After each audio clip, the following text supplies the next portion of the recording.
In this segment of the Word tutorial, I'm going to demonstrate how to open a PDF in Microsoft Word so we can edit it. Typically, when you have a PDF document, you cannot modify it very easily. With Word 2016 or later, you can actually open a PDF document in Word and then modify it from there. So we have this document here that, as you can see, it's in PDF. And let's say we don't have the Word version of it. Now, what we can do is open Word and then simply go and locate the document. If you don't see the PDF option, we want to choose the All Files option.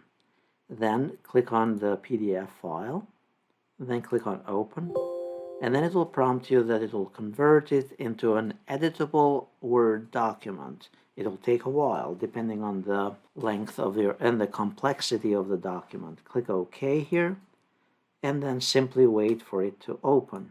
Now at this point, notice I can go and edit and add more stuff here. Once you have opened the document, then from here we can save it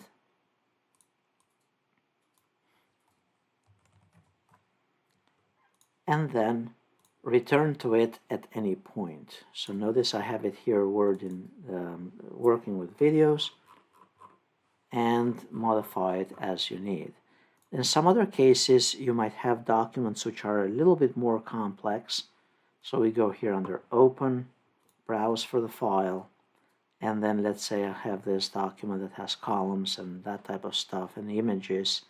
Click on it, and let's say I have it only in PDF. Click on Open, it'll prompt us, and then you can still modify it as you need. And then simply save it, and then you have a Word document to work with.